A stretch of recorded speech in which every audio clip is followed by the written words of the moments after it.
നമസ്കാരം. ബിജു ചെറിയാൻ മഹലേത്, the intuitive wisdom master mind. ഇന്ന് നമ്മൾ രണ്ടാമത്തെ നിയമമായിട്ടുള്ള ദ ലോ ഓഫ് വൈബ്രേഷൻ നമ്മുടെ സെയിൽസിലും ബിസിനസ്സിലും എങ്ങനെ ഉപയോഗിക്കാം, അവ എങ്ങനെ പ്രയോജനപ്പെടുത്താം എന്ന് നമുക്ക് പഠിക്കാം. പോയിന്റ് എന്ന് പറയുന്നത് എനർജി ട്രാൻസ്ഫർ ഇൻ കമ്മ്യൂണിക്കേഷനാണ്.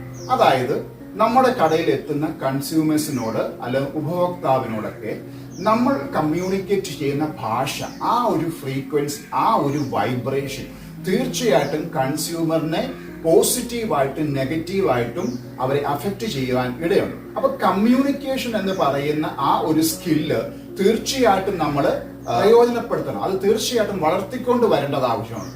അപ്പം ആ പറയുന്ന കമ്മ്യൂണിക്കേഷൻ സ്കിൽ വളർത്തുമ്പോൾ നമ്മൾ കൺസ്യൂമേഴ്സുമായിട്ട് അല്ലെങ്കിൽ ഉപഭോക്താക്കളുമായിട്ട് ഒരു പോസിറ്റീവ് കമ്മ്യൂണിക്കേഷൻ റിസൾട്ട് ഉണ്ടാക്കി എടുക്കുവാൻ കഴിയും.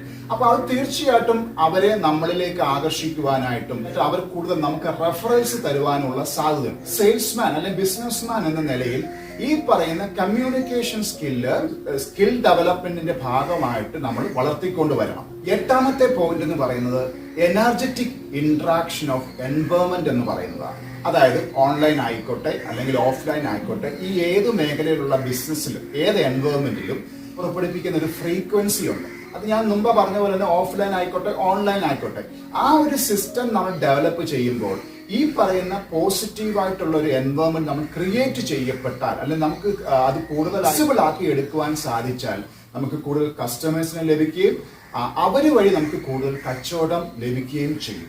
വിൽപ്പനയിൽ തീർച്ചയായിട്ടും നമുക്ക് പോസിറ്റീവായിട്ടുള്ള വെർബലായിട്ടുള്ള കൺസ്യൂമറിന് സ്വീകാര്യമാകുന്ന രീതിയിലുള്ള പദപ്രയോഗങ്ങൾ ഉപയോഗിക്കും. അവരുമായിട്ടുള്ള നമ്മുടെ ഇന്ററാക്ഷൻസ്, ഇടപെടലുകൾ കൂടുതലായിട്ടും ഒരു ചലനാത്മകത്തിൽ, ഒരു പോസിറ്റിവിറ്റിയിൽ, കണക്ഷനിൽ നിലനിർത്തുവാനായിട്ട് കഴിഞ്ഞാൽ നമ്മുടെ സെയിൽസിലും ബിസിനസ്സിലും നമുക്ക് പുതിയ ഉയർച്ചകളിലേക്ക് എത്തുവാനായിട്ട് കഴിയും. ലോ ഓഫ് വൈബ്രേഷൻ നമ്മുടെ ബിസിനസ്സിലും സെയിൽസിലും നമുക്ക് പോസിറ്റിവിറ്റി കൊണ്ടുവരാനായിട്ടും അത് നമുക്ക് കൂടുതൽ ഉയരങ്ങളിൽ എത്തുവാനായിട്ടും സഹായിക്കും. ഈ ഒരു എപ്പിസോഡ് നിങ്ങൾക്ക് പ്രയോജനപ്പെട്ടു എന്ന് കരുതുന്നു. ഈ പാഠങ്ങൾ ജീവിതത്തിലും നിങ്ങളുടെ ബിസിനസ്സിലും നിങ്ങൾ പ്രയോജനപ്പെടുത്തുക.